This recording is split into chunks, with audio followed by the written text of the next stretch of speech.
Hey there, fellow travelers. Welcome to the Tolkien Road, episode 369, or episode 4 in the Do Not Be Hasty Reckoning. Greta, Hey. Are you here on party business?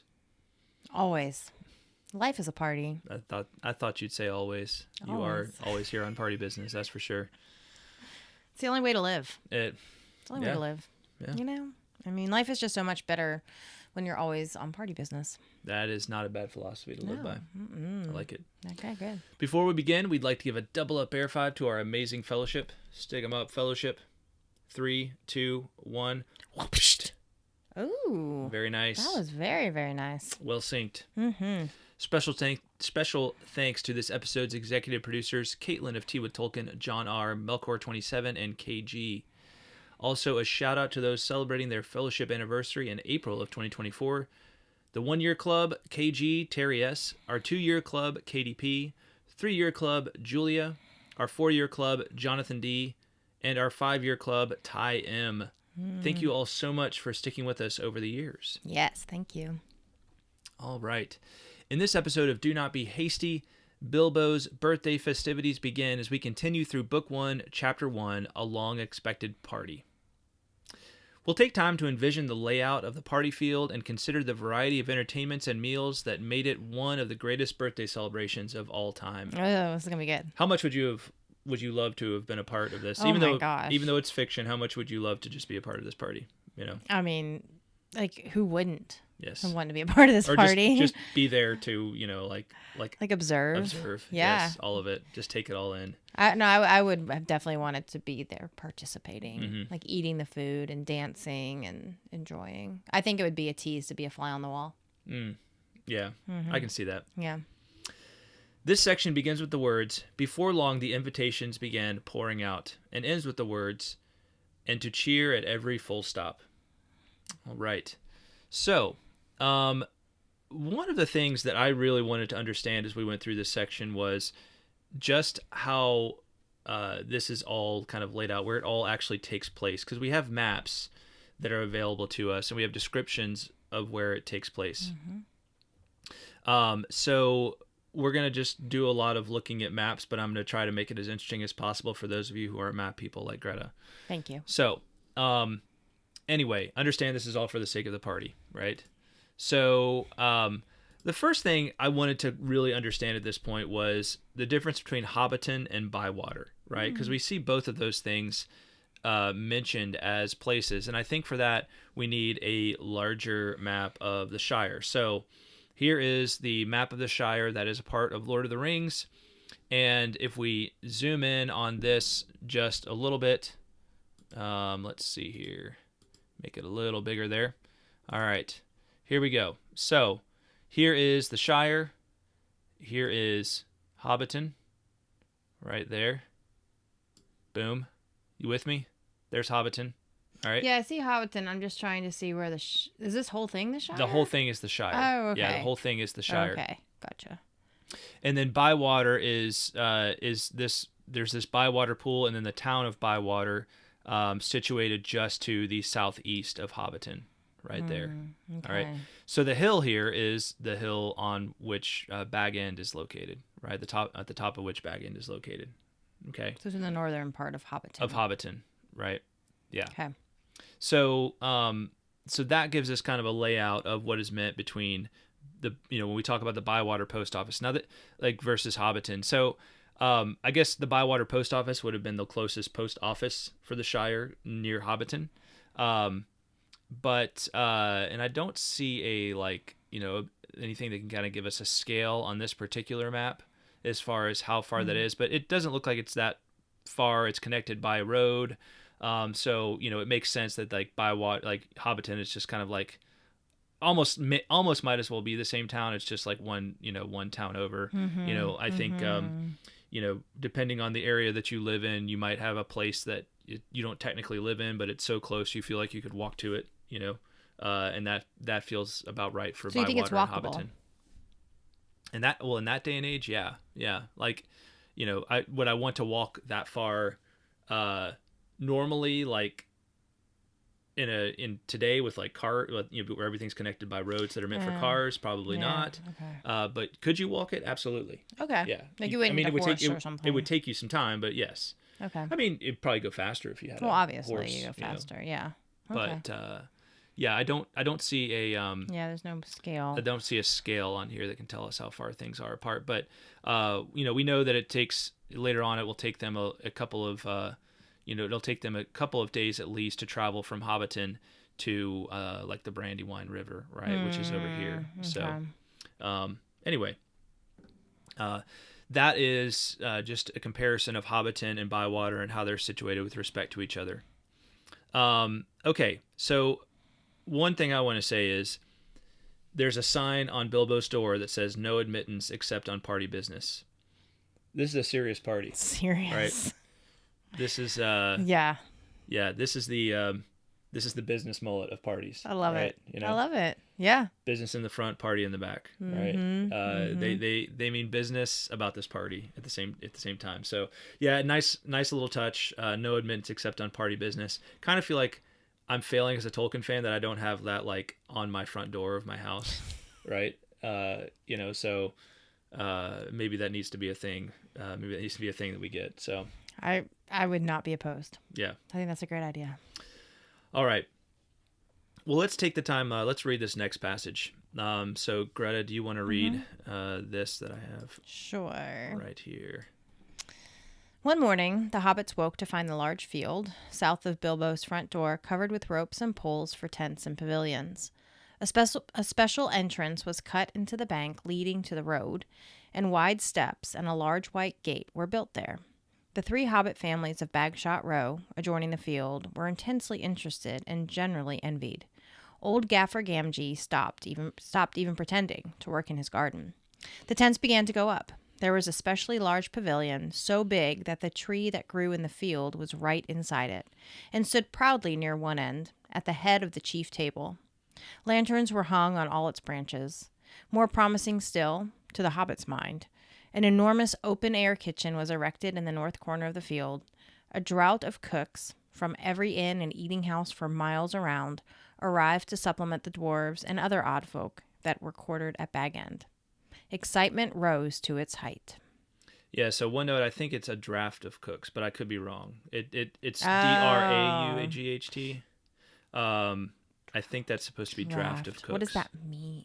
Just like a like bunch?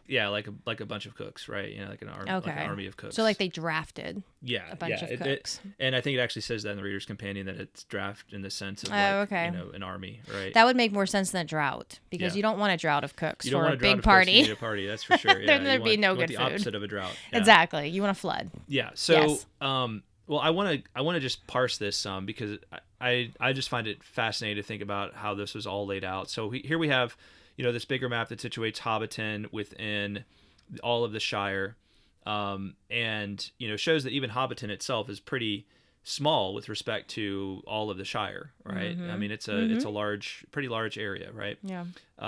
With respect to where you and I live, we might think of like the town we live in, Franklin, Tennessee, as being like just a little town within like Middle Tennessee, and the Shire is like Middle Tennessee, right? Like there's all these different all these different towns that we've never even been to. We hear of, but we've never been to, right? We could drive to, it might take an hour, it might take an hour and a half, 2 hours, but how many of us, like, we all kind of live in places like that, right? Yeah. Like we all live in places where we think like this is the world, but like there's all kinds of other towns that you'll never even go to that are right there. You're like, oh, I have to go some place far off to see interesting things, and it's like, how many just interesting little towns are there around you? That's a good point. It's just something to think about. Yeah. All right. So 2 things I'm going to consider as we consider the layout of the party field. So first of all is this image from the Hobbit that Tolkien drew, right, of Hobbiton.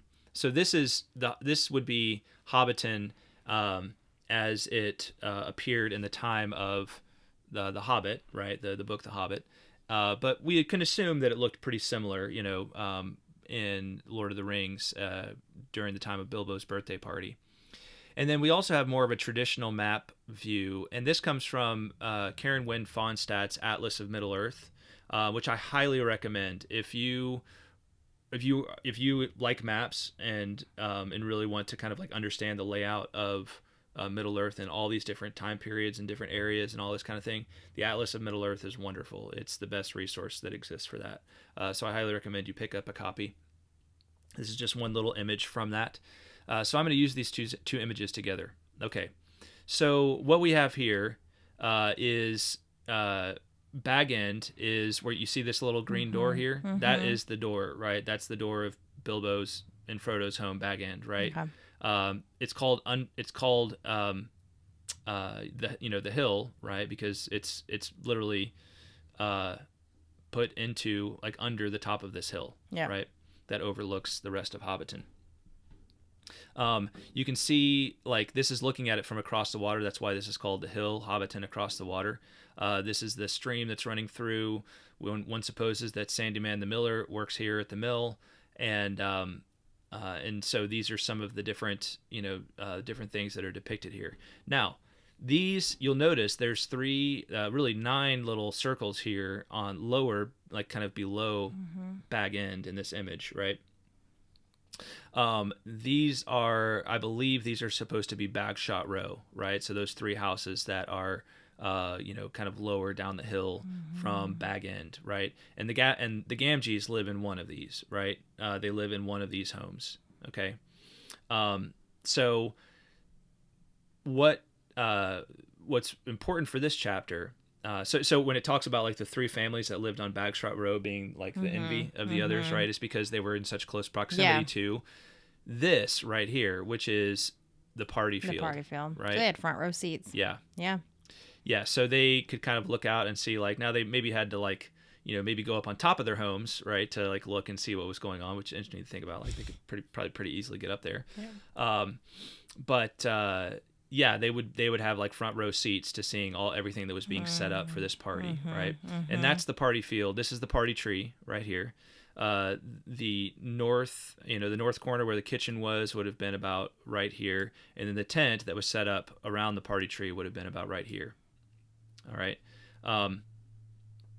So I'm gonna get rid of all of that, and it says that there was let's see, where does it say it? It says there was a special entrance carved into the bank, which would and so when I first read that, I thought they meant like, I thought the party field must be down here because they're talking about the riverbank, and I'm like, were they supposed to walk into the river and go like, yeah. Anyway, but they're talking about the bank of a hill, right? They're talking about the bank of the road, right?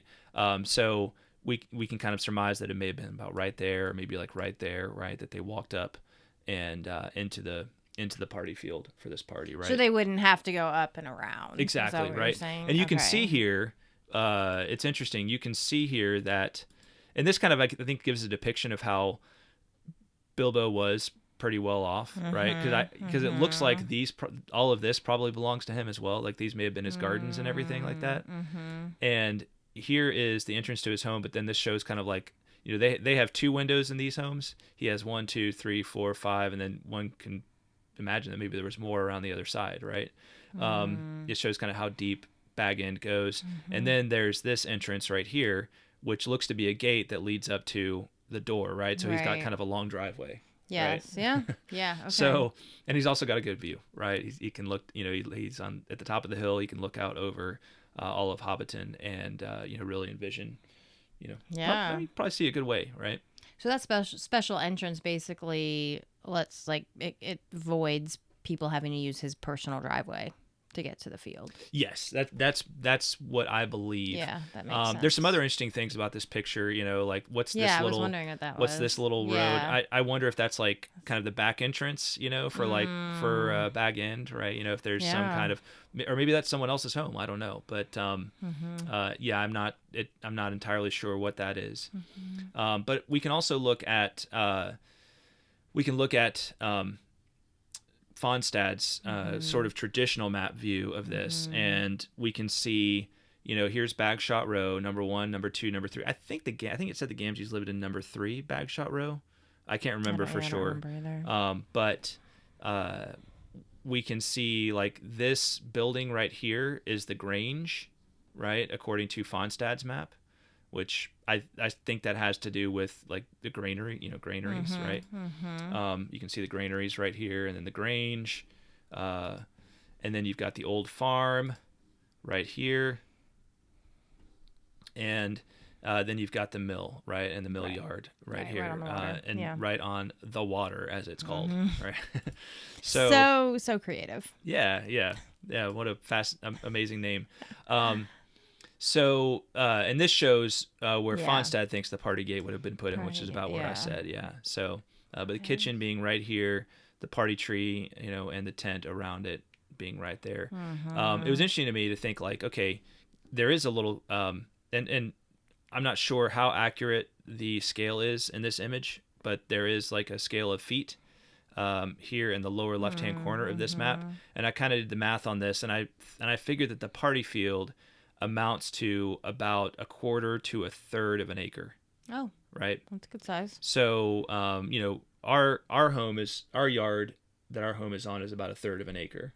Oh, right. Okay. So, which was interesting to me because I guess it's not that big. I mean, our yard isn't that small either. Well, it's true, but I'm thinking about all these people, but in that amount of space. But they're hobbits too, true. right? Okay. So, you kind of do the math, and it's probably closer to like 1/2 an acre, 2/3 an acre in like relative scale, right? For the hobbits. Okay, I see what you're saying. Yeah. Because they're smaller. Yeah. Don't take up as much space. Okay. So anyway, I just thought that was all that actually is very pretty interesting. interesting. Yeah. And it's really cool that Tolkien gave us this image. So, and I've seen this image a lot, but I've never taken the time to really understand it. But now I genuinely thought the party field was much further away from Bilbo's house than it actually was. So it's really interesting to see that it's actually right outside his front door. I mean, it might as well be his property. Yeah. And maybe it is. So in addition to that entrance, they built wide steps and a large white gate.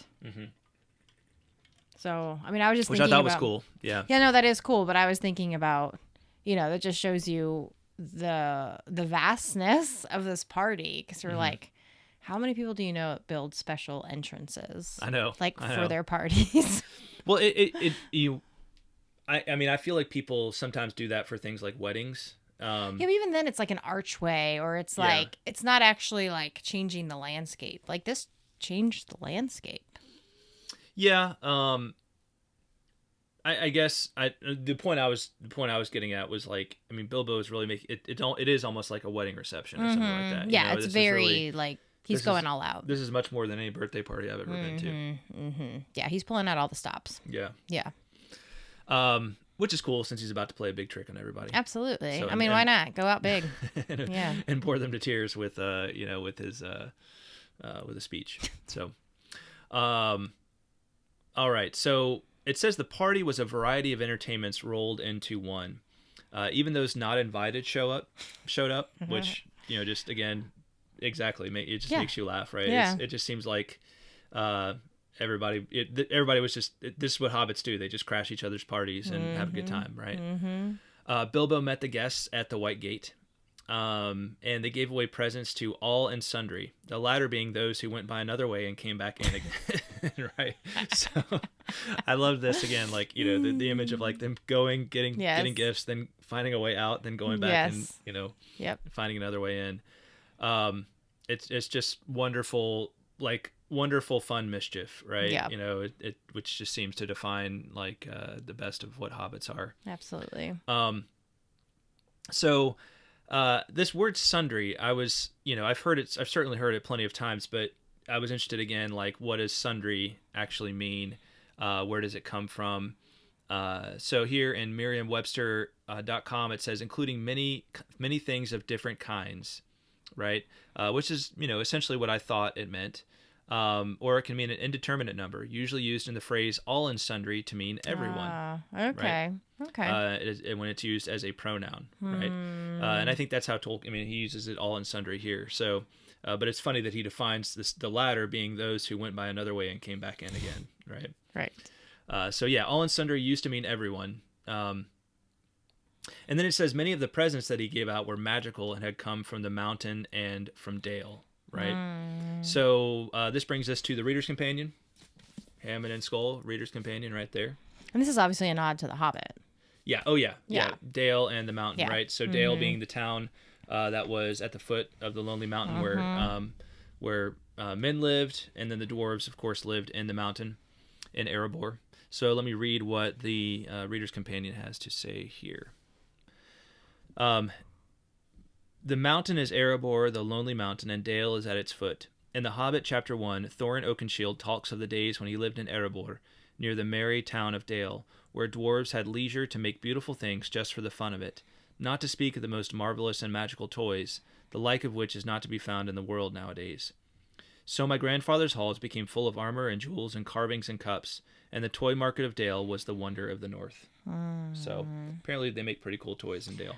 Yeah, it sounds that way. Yeah. And apparently that's, it's nice to hear that because, of course, when Bilbo arrived at the Lonely Mountain in Dale in The Hobbit, they were both abandoned, right? Because of the whole dragon problem. It's nice to hear that they've made a return. Absolutely. 50 years later. Yeah. So pretty cool. Revitalized. Yeah. Yeah. That's great. Yep. Yeah. All right. So it says that there were songs, dances, music, games, food, and drink. The party was a variety of entertainments rolled into one. And there were 3 meals: lunch, tea, dinner, or supper. And lunch and tea were sit-down times, right? So these were sit-down times. These hobbits could put away a lot of... I mean, I think we knew this, but man, they can put away a whole lot of food. And then the fireworks started at 6:30.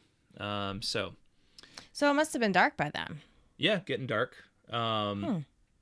Seems early. Yeah. For that time of year. Well, thinking about daylight savings. Yeah, I don't think they had daylight savings. Oh. Yeah. I don't think they...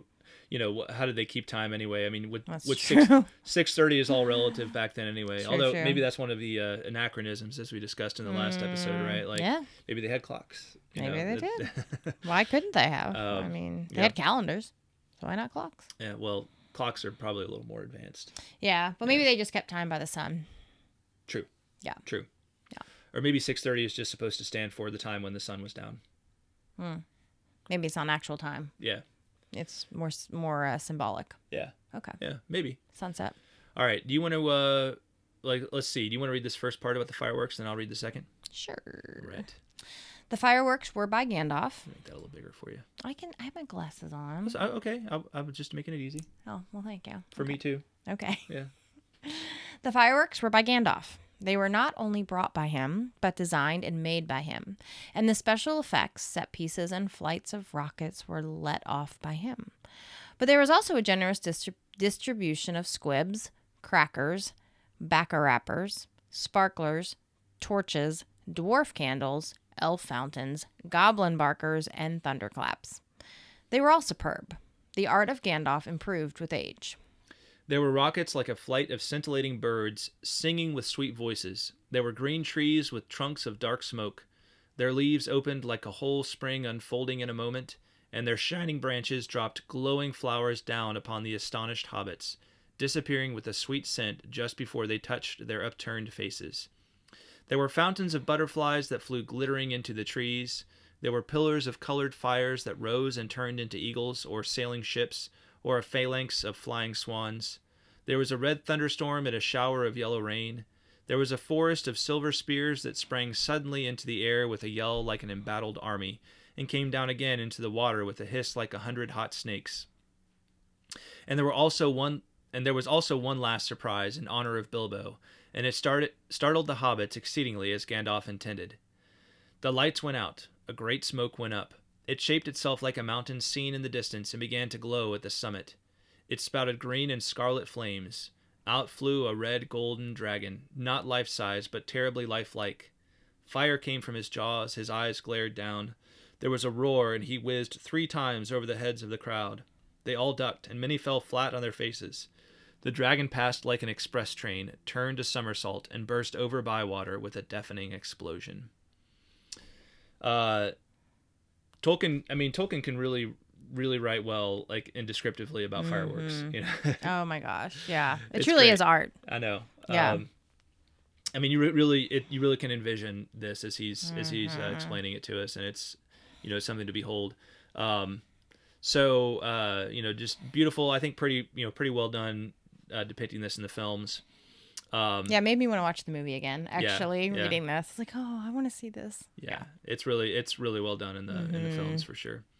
It's so funny. I mean, it's all fun and games, but Gandalf can't help himself. He wants to give the hobbits just a bit of a scare. You know, it's I don't know what it's called, but it's just funny in a kind of It's a little mischievous. Yeah. Like it's all a bunch of mischief.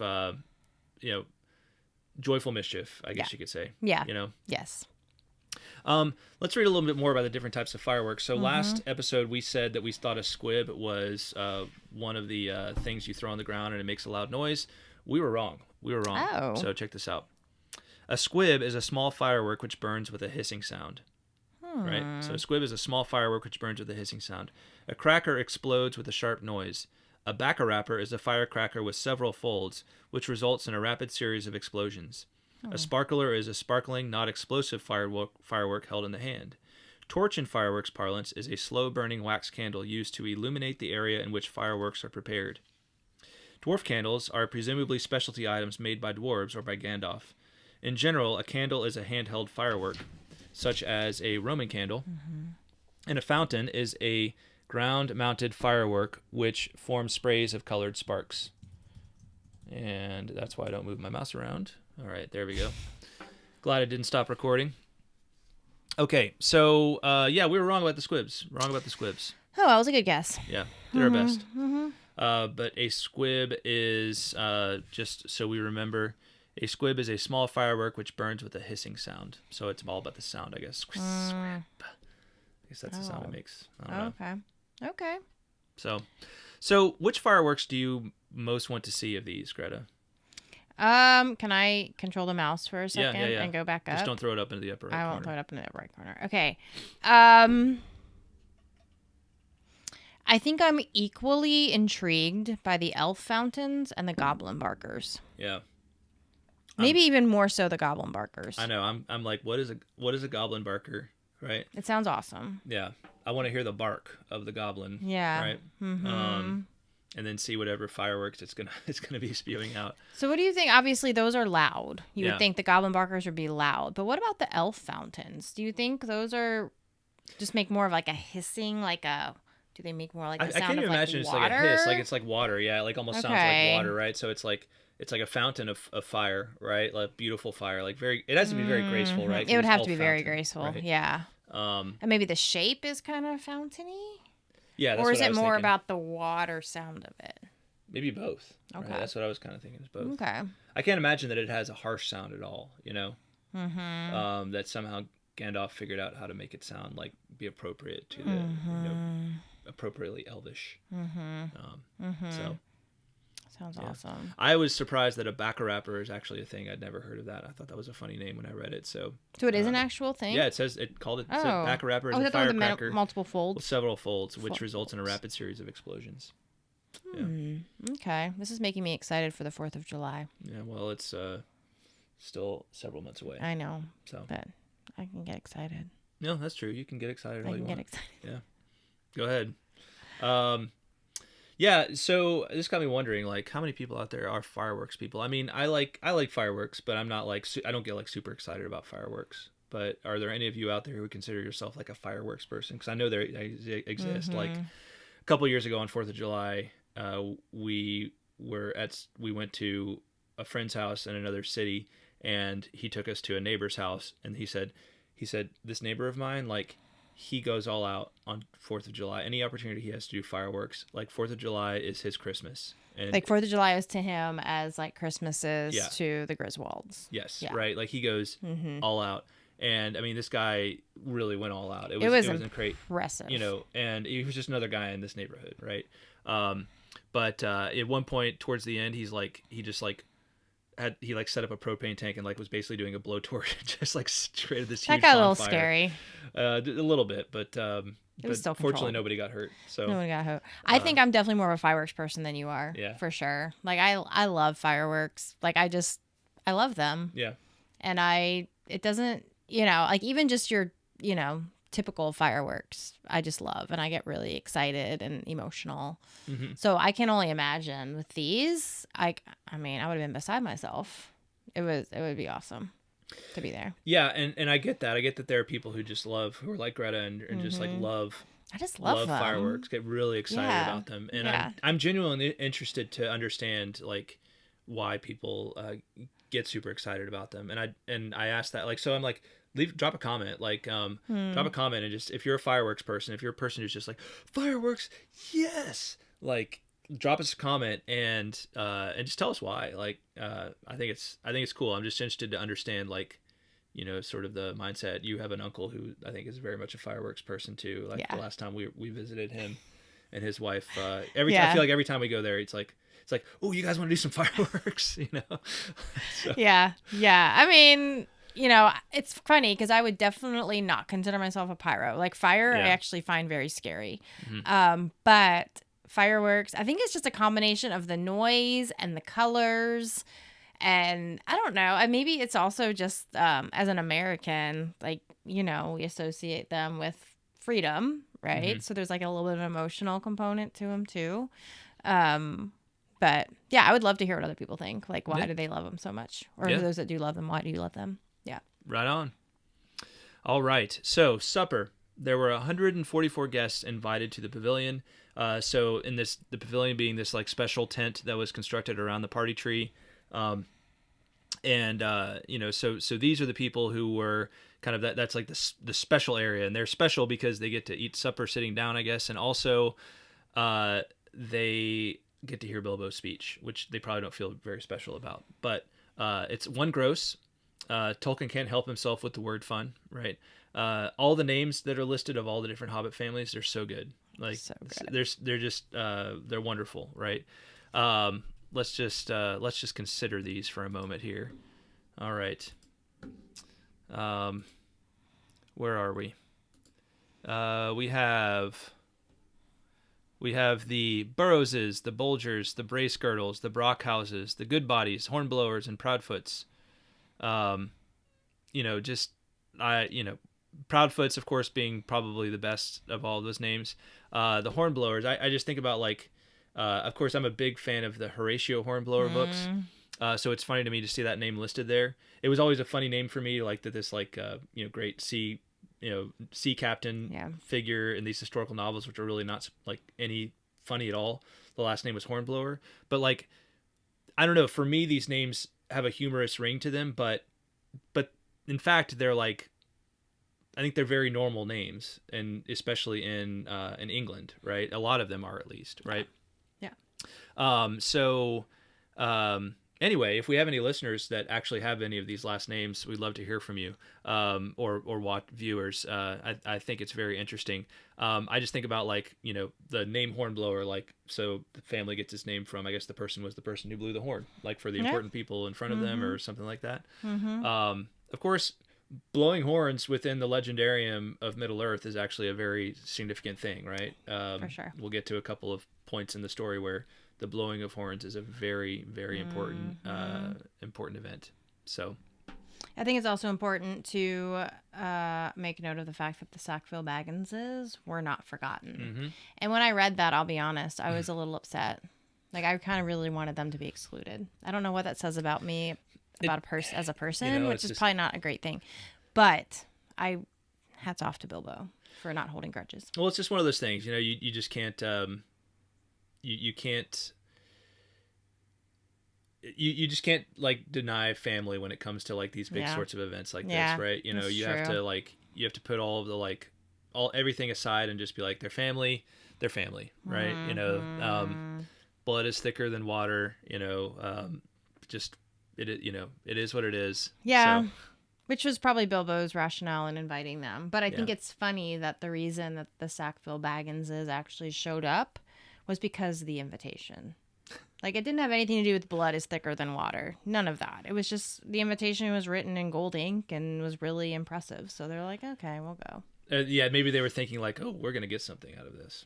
Something very There was interesting. probably ulterior motive, for sure. My point was Bilbo, like, for Bilbo to invite them, it's like, yes, it was a very noble act on his part, for sure. Yeah. So it was a delight. Do you have a favorite name out of those names that were listed there? Out of those, I really like the Goodbodies. Goodbodies, yes. Yeah. I think that's the most. Why wouldn't you like the good bodies? You know, Right? What's not to like about the good bodies? Yeah, they're good bodies. You know. Yeah, exactly. What about you? I mean, is Hornblower your favorite? I mean, I love Hornblower. Brace Girdle, very interesting. That is interesting. Like an interesting sort of name to me. But we'll actually get more names in the next section when Bilbo delivers his speech because he calls out some more families. He does, well. And I do think it's funny, like Proudfoots. That's obviously very funny, but it's also funny too because you think like the plural of Proudfoot should be Proud Feet. Yeah, but it's not. It's Proudfoots. Well, that comes up in the next section as well. Which just makes it even more fun to say. So yeah. Yeah. Yep. All right. Well, more to come on those funny Hobbit names. All right. For sure. So it's a delightful feast. With one exception, they dread the after-dinner speech of their host, it says. So rude. That's so rude. Like, look at all the expense that Bilbo is going to. Like, the very least you can do is, like, maybe not look forward to, but, like, not dread it. You know? It's a small price to pay. But after the feast, they were so full that they were prepared to listen to anything and to cheer at every full stop. Right? They couldn't move. So they were so full of food, so merry at this point that they were just like, sure, bring on the speech, right? Yep. And they probably assumed it was going to be pretty short, so they were like, let's just get it over with, and then we can get back to eating. And they're like, oh, we'll just cheer and have fun, you know, during the speech. Right. Exactly. So, and they probably also had a fair amount of libations, so yes, you know, that makes everything a little bit more bearable. Yep. Indeed. All right, Greta, what did I miss? Nothing. You did awesome. Nerfing? No. All right. We good. All right. Well, while we might be accustomed to fireworks marking the end of festivities, at least for a particular evening, in this case, they are setting the stage for an event of even greater fun and significance, Bilbo's birthday speech. Join us on the next episode as we consider the hilarious lead-up to Bilbo's ultimate joke. We hope you enjoyed this episode. If you did, please consider supporting us in one or all of the following ways. Greta? First, join the Fellowship of the Road by visiting patreon.com/Tolkien Road. When you join the Fellowship of the Road, it helps us to keep on evering on and lands you some cool perks along the way. Learn more at patreon.com/Tolkien Road. Second, if you're watching, hit that like button. Don't forget to subscribe and let us know what's on your mind in the comments below. Finally, subscribe, rate, and review us on iTunes or the platform of your choice. If you are a 5-star fan of the Tolkien Road, you can really help us out by heading over to iTunes or your preferred source for the show and dropping us a rating and review. When you do that, it helps us get the word out about the Tolkien Road, which helps us to keep on evering on. As always, keep the correspondence coming. We'll do our best to respond to you somehow and at some point. With Don't Be Hasty, we'll let the mail pile up and then do a big mailbag episode at the end of each chapter. We can't promise you that it will be read on air, but we'll do our best, and some correspondence most certainly will be. Don't forget to stop by TrueMythsPress.com for great merch like super stylin' and comfy Tolkien Road t-shirts, Two Trees camper mugs, and signed copies of John's books. By the way, Greta is sporting here the Two Trees shirt. Yes, I am. If you're watching should on I video. Stand up? I think I should stand up. Let's there you go. Yep, so there you go. Yes, you can get a nice Two Trees shirt for yourself. It's very, over very at comfortable. TrueMythsPress.com. Yes. Yeah, only the finest of t-shirts for our fellowship. John is very picky about the fabric of I t-shirts. am very picky about the fabric of t-shirts. Yeah. These are high-quality t-shirts. They're really comfortable, They're seriously. Bella Canva, which is really good. Yep. Isn't it Bella Canva? Bella Canva. Yeah. Yep, Bella Canva. Once again, that's TrueMythsPress.com. Thanks for supporting our work with your purchase. To close, as always, we'd like to thank our amazing fellowship. We know all of you half as well as we should like, and we've thanked less than half of you half as well as you deserve. Special thanks to the following: John R, Kaitlyn of Tea with Tolkien, Melkor 27, KG, Emilio P, Jonathan D, Richard K, Paul D, Julia, Werty, Chris B, Tuor 91, Carolyn S, Emiel K, Brian O. II, Jonathan R, Matthew W, Daniel D, Harrison C, Seb M, Ms. Anonymous, Andrew T, Redhawk, Shannon S, Brian O. I, Zeke F, James L, Chris L, Asya V, Ish of the Hammer, Teresa C, David of Pints with Jack, and Eric B. Thank you, guys. All right. Thank you, everybody. Thanks so much for watching and or listening. We will talk at you next time. Bye, y'all. Bye-bye.